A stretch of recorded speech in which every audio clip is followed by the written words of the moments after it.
Hello everyone and welcome back to another video on Doctor Who. This video is going to be a review that summarises my thoughts on the Doctor Who finale, both parts 1 and 2. Let's get into it. I'm going to try and make this video not too long, just because I think everyone's already talked about this and everyone's said reasonable points as to why the finale is frankly bad, and I completely agree. It is bad. But why is it bad? Well, when it comes to the first episode, episode 7, The Legend of Ruby Sunday, it's difficult to quantify because it's difficult to review, and that's purely because how do you review half an episode? It was all set up, in actuality very little substance, therefore it fell flat on its arse. And I did like the twist at the end with Sekhmet. I can't say the word Sekhmet very easily or very well, so I apologise if I just call them every other name under the sun. During this review, I just can't pronounce it very well at all. I promise I'm not drunk. Not as drunk as the episodes were anyway. But, yeah. Doctor Who, go home, you're drunk, is the perfect summary statement for this review. Because the first episode was just complete setup of Susan Triad and all that kind of stuff. Building up the intrigue of the central mystery around Ruby's mother that we've seen the entire season. And all of it was just a misdirect and subversion, and another summary statement that I think could be used to summarise this episode, and indeed episode 8, is, look, we've subverted you, isn't that a good thing? Which seems to be what industries, particularly Disney, with their Star Wars content, and Marvel of late, and now Doctor Who, with their influence. I feel like that's exactly what modern writers think fans want, just complete subversion, so that fan theories are proven wrong, and that proving them wrong will keep fans engaged. Yes, that is possible, that is true, that is a writer's trick in a writer's toolbox that can be used for that purpose. Subversion can be good, but when you subvert every single plot line, or drag out every single plot line with complete setup, which is what they did for the first episode here, episode 7, The Legend of Ruby Sunday, then the subversion becomes just a bit cheaper, and the longer it goes on, the more you risk annoying fans, and I feel like they did that with every single plotline. So no, when subversion is applied to every single plotline in a series, subversion is frankly tiresome, and makes fans quite weary with constantly seeing it in a season. Couple that with the fact that Doctor Who seasons used to be roughly 13 episodes long, and increased with a now 8-episode season, where, frankly, you haven't got the depth of chemistry with the companion of Ruby anyway. Ruby's intrigue and interest doesn't come from Ncuti Gatwa's Doctor and their relationship. Though I like their relationship, I do, we just haven't got enough of it to really care about it. I will concede that. And I completely agree with that. Even though I like their relationship, there's not enough there. The entire intrigue of Ruby's character is who the mother is. And frankly, that intrigue fell on its arse in this episode, because it was all just set up for family. The themes of family, with Susan Triad potentially being the Doctor's granddaughter. That was wrong. And overall, that episode was just so slow, so much set up for very little payoff and very little substance, and just subversion. And therefore, I would just not want to rewatch it again, because it was so slow on its own. It just was. The end bit, where Sekhmet gets revealed, that was good. I enjoyed that. But they then squander it in the rest of episode 8, so it's basically pointless. Okay, so that was my review for episode 7. Moving on now to episode 8. And, as I said, they squander a lot of stuff here.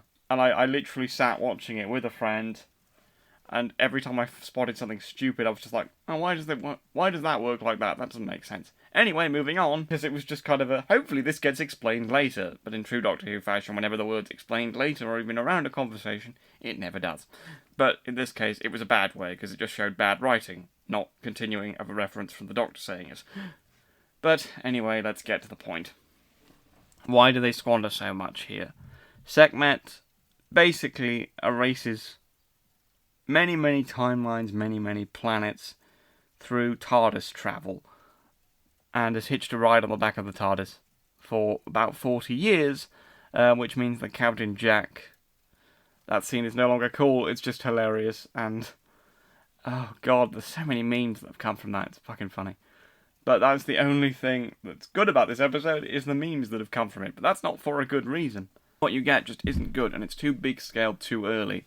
What I mean is, they really held back in episode 7, and it was just all set up that got squandered and was pointless misdirect and subversion. And then, too early on in episode 8, to try and keep intrigue, you got Sekhmet revealing himself, Sekhmet giving that massive energy wave cloud, which, as an isolated scene in isolation, is cool upon rewatch, because you get Mel and the Doctor, like, needing to escape, and it's a good tense scene. But it's just too much too early. The entire world gets dusted. Rose Noble, Donna's daughter, gets dusted as well. That's another thing. I'm going to talk about the update on Rose characters analysis here. Rose Noble was essentially, I think, came away as an interesting character, but we only knew base things about her from the specials that we got, like in the Star Beast, and she was essentially just representation personified, because that's all we knew about her character. They left a lot of intrigue, things to be desired, and I wanted to see the character again. She has capability of being a really good character, and the setup they gave worked for the storyline of the Star Beast, so I wasn't mad at it, but I just wanted more. They bring Rose back to say that she's in unit, and she essentially does nothing in unit before this, and she does nothing in this episode either. She's just there to be like, look, reference of a character, and we're bringing her back to be a nothing character after the development she received in the one relevant storyline she's been in, which again, for that storyline to give us information on a character and give us intrigue on a character and set up a trans character, fine. Have them do something, have them be relevant. And unfortunately, Rose's character was just representation personified, because we learned everything about her representation points and her diversity scores, so to speak, which I know is something the right tends to joke about, but unfortunately it's being proven true here, because we learn every single characteristic that symbolises diversity, and again, good setup with the trans stuff. Like, I didn't mind that that was being explored. It was being explored in a relatively natural and human way, as I said in my video at the time. But now that we've got that set up, let's see how Rose is beyond being trans. And we did not get that here, therefore she's just wasted here. Like, you set up character intrigue and can't do anything with it, Russell. What the fuck? So Rose Noble is, again, to me, a character I have a problem with, and a problematic character, because it's good setup with absolutely no substance or payoff, which again summarises these episodes quite succinctly and very, very well.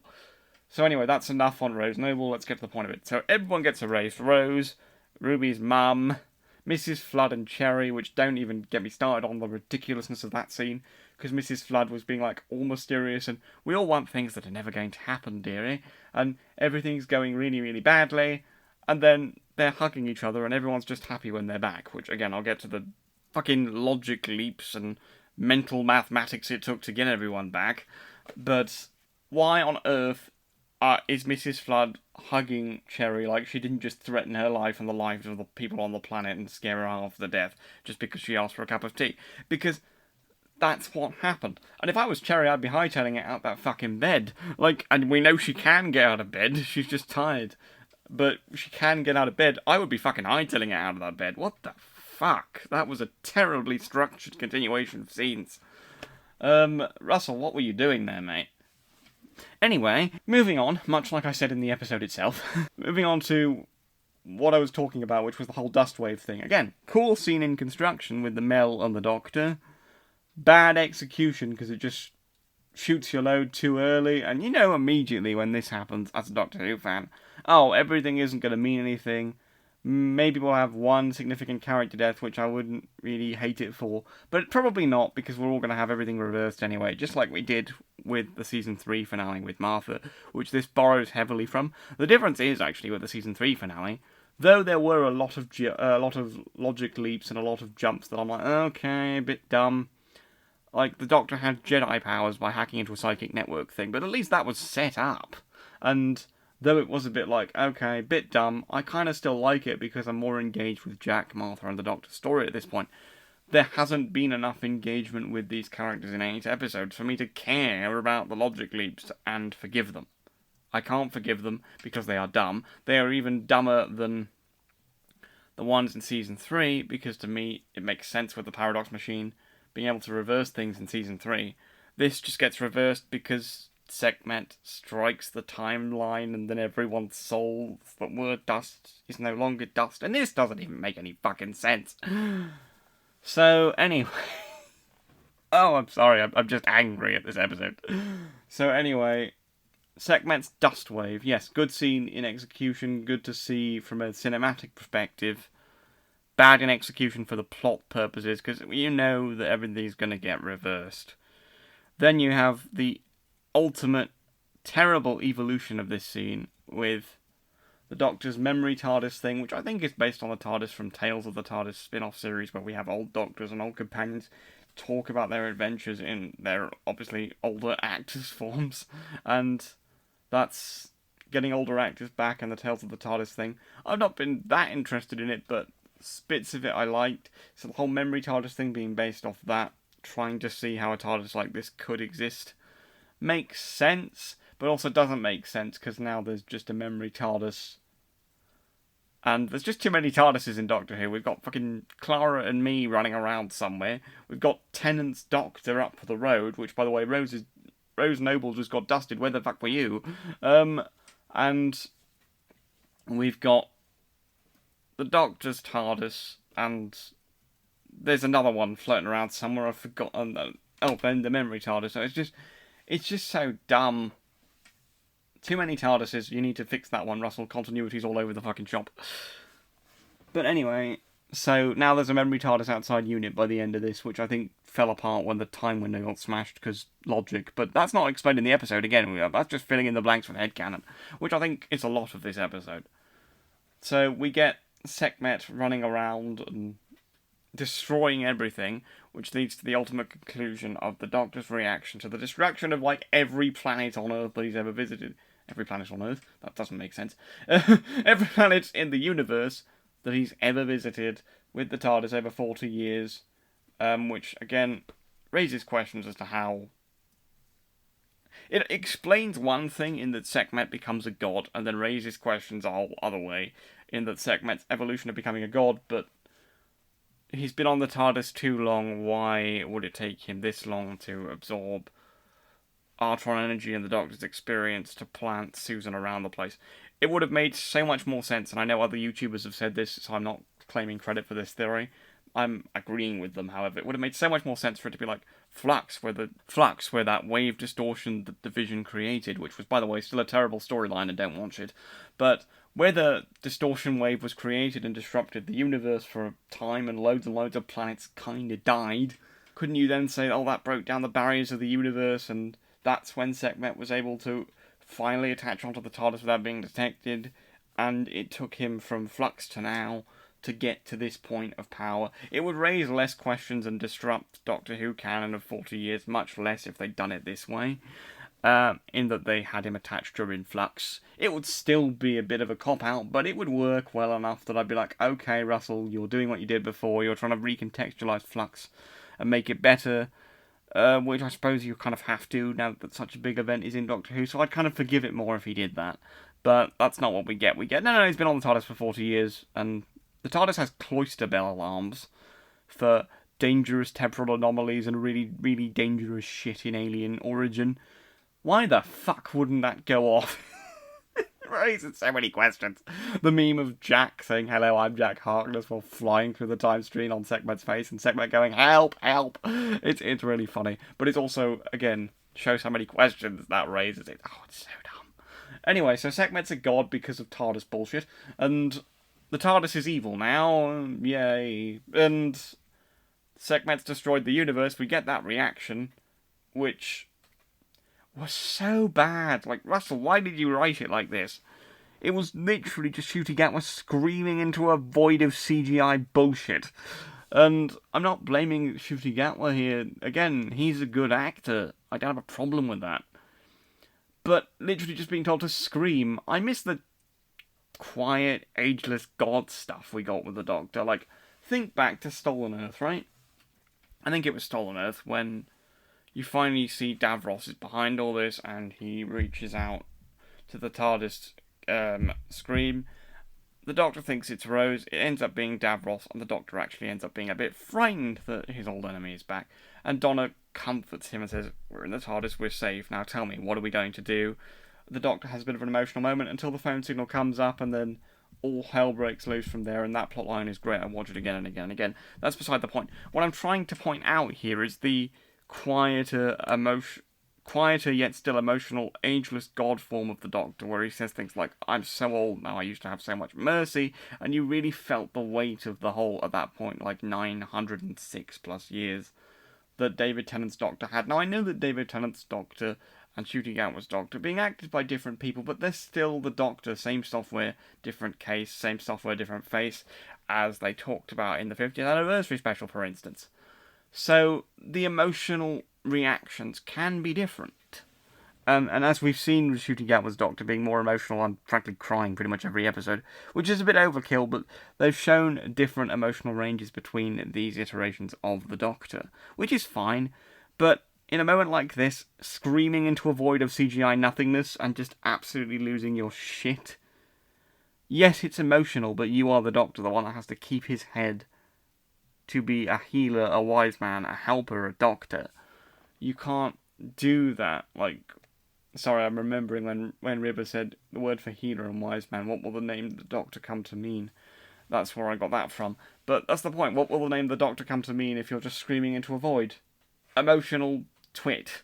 What happened to the comforting scene that we got on Stolen Earth? We could still have had Mel and Ruby comforting him or them as the Doctor at this point, but it could have been done so much better. And the reason it really sticks into my craw and annoys me is because Russell T Davies has written it so much better before now. It's just so dumb, and I have no engagement in that. It's just too over emotional. It's not the kind of Doctor emotion I'm used to, the quieter, ageless god kind of emotion. And you can still feel the weight without barely any acting at all. Well, not barely any acting, barely any verbalising at all. That's an unfair thing to say. Barely any verbalising is the right thing to say. The quieter, subtler, more nuanced acting, it still works really well, and even for visually impaired people like me, because we have audio description, and audio description can convey what we're seeing on screen, and then the dialogue of the Doctor can put it across. So you did not need the big visual screaming, and if he starts to say, well, that's more inclusive, more diverse for visually impaired people, as a visually impaired person, that's a bullshit excuse. You do not need that.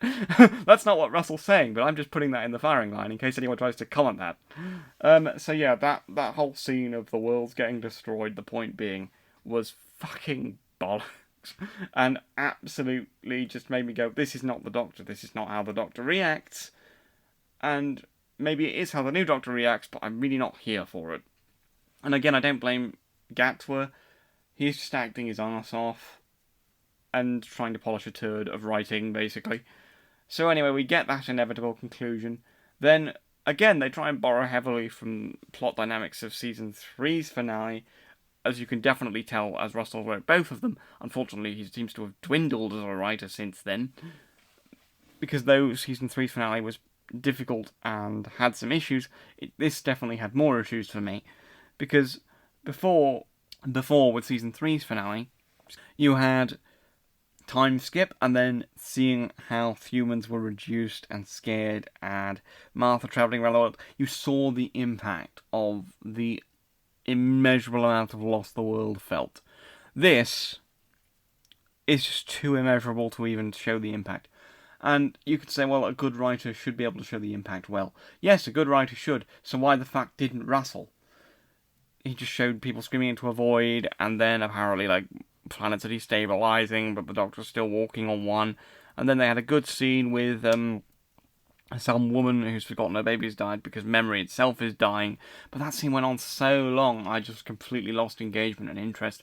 Again, it's acted well by the people on screen, but the scene went on too long. It tried to introduce the concept of memory itself dying and the universe just being a broken husk of its former self.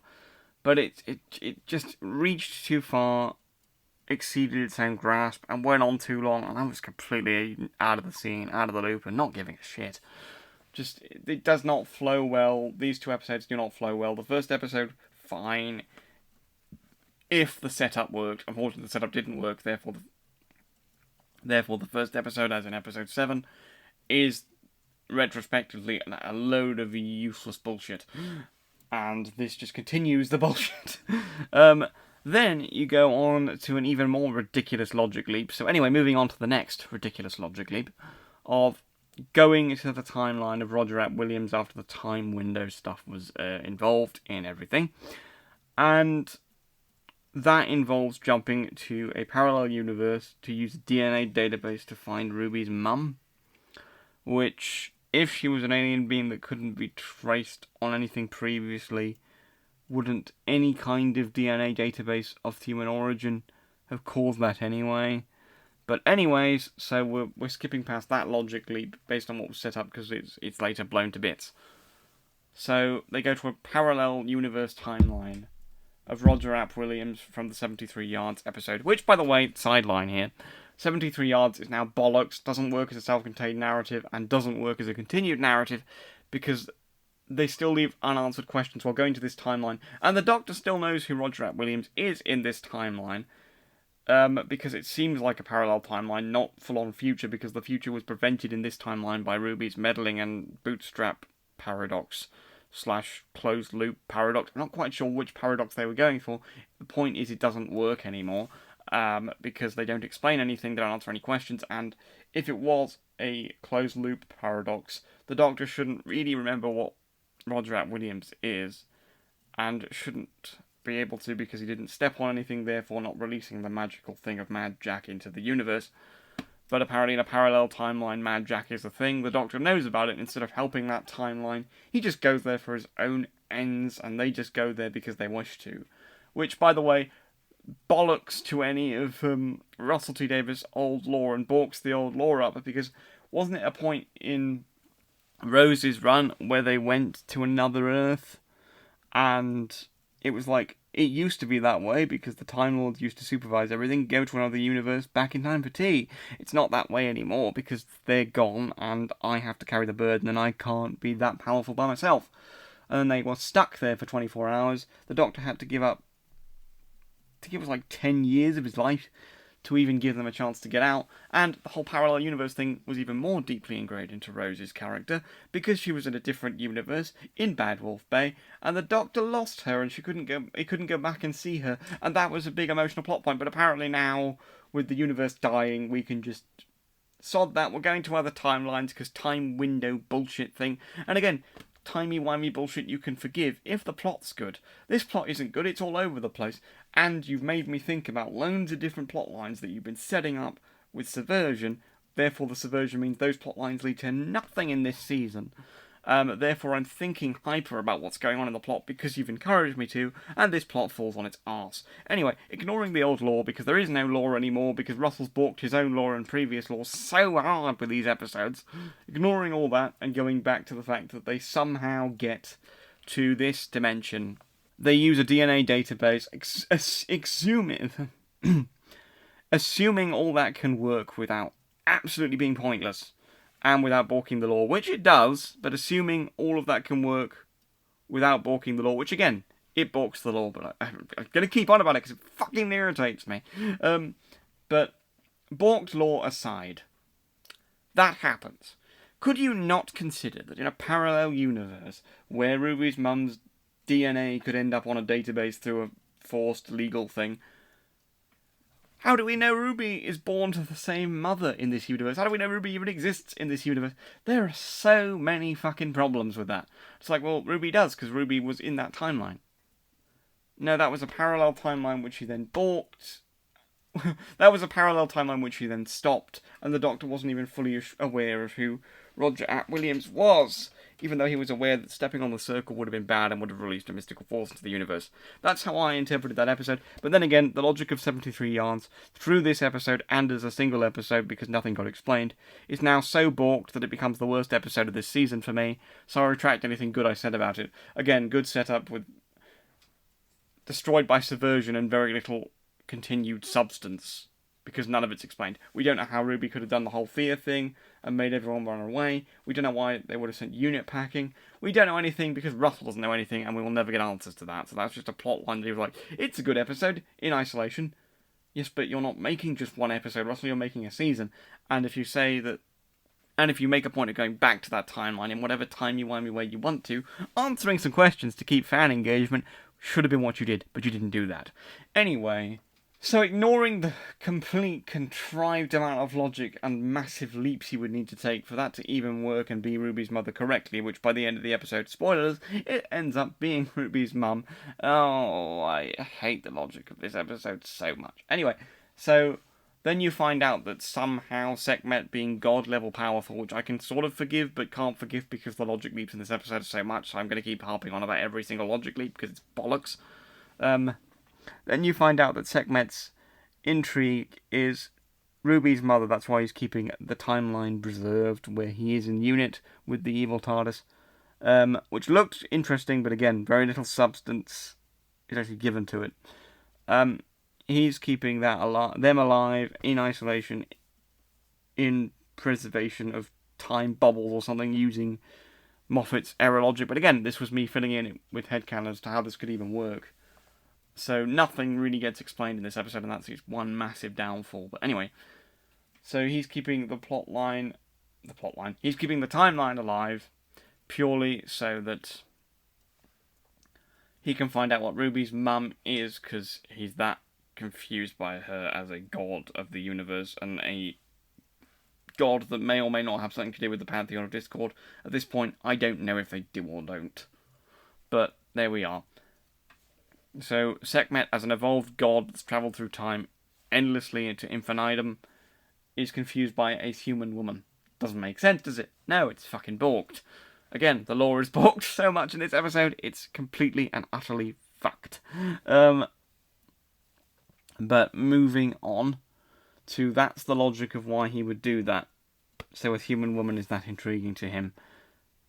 And I don't understand why. And then we get to the other logic leap, the whole plan that traps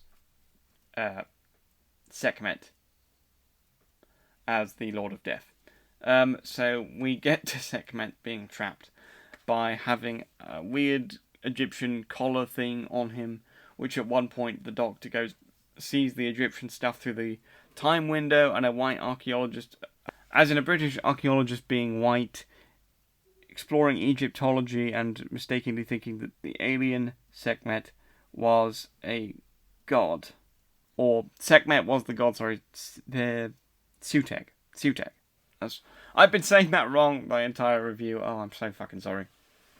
Anyway, so Sutek / Sekhmet, as I'll now just call them several names, and I'm sorry. So, the Lord of Death, the God of Death, whatever the fuck he is, was mistakenly considered an Egyptian god, and you see that through the time window, and Ruby goes, what's all that Egyptian stuff? And the Doctor, in the middle of like a dead universe at this point, goes, cultural appropriation. It's like, alright, I get it, you're left-wing, and I'm pretty much a moderate political person. Like, I don't really hard level follow any political stance of substance, and I definitely wouldn't consider myself right-wing. Sorry to get my own politics involved in this, but this episode does such a stupid dig at politics that I have to mention this because it's so fucking retarded. So they do that. They do the whole cultural appropriation joke. It's like, Doctor, is that really the time to be doing party political point scoring? Of course, in the mind of someone like Russell, yes it is. In my mind, it's like, can we not shit on the history of the show? You brought this back in 2005, Russell, because you were a mega fan of it, and now you're shitting on it because it scores you political points with a left-wing base in theory. At the end of the day, this was a terrible joke. Doesn't make sense within the plot of the episode because everything's dying, and it's like, oh, fuck you. It doesn't work with the level of threat we've got here, and the whole political point scoring thing just frustrates me. It's just, can you please put your Can you please put your politics away and focus on writing the plot of the episode to be as strong as it could be? Again, I'm sorry. My head's all over the place because I'm remembering that I've said the God of Death's name wrong throughout this review so much. But anyway, Sutek and the whole cultural appropriation joke, yeah, just complete, not needed, doesn't make sense within the hyper seriousness of the episode or the time it's mentioned, and it's absolutely useless. And so we get that, and then we get the final trap for Sutek. The final trap for Sutek being to be led like a dog into the time stream through the intelligent rope and intelligent gloves, which I liked that they came back. How they came back was bullshit and doesn't really work. Why doesn't it work, you ask? Well, I'm going to tell you. It doesn't work because the obvious thing that every other reviewer has pointed out, and they are quite correct, is that Sutek was able to survive the time stream being and latch onto the TARDIS 40 years ago. So why would it suddenly erase him through big CGI erasal after he coincidentally manages to make a rift in time and save everyone in 2024? Very convenient ending, and also doesn't make any sense, because if that didn't stop him when he was at one of his weakest forms, and he's now evolved to God level, Pantheon of Discord level things, where the Toymaker and the Maestro are calling him the one who waits and absolutely pissed terrified of him, then why would trapping him in the time stream be a good thing?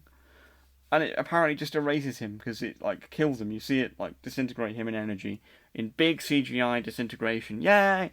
And this makes no fucking sense.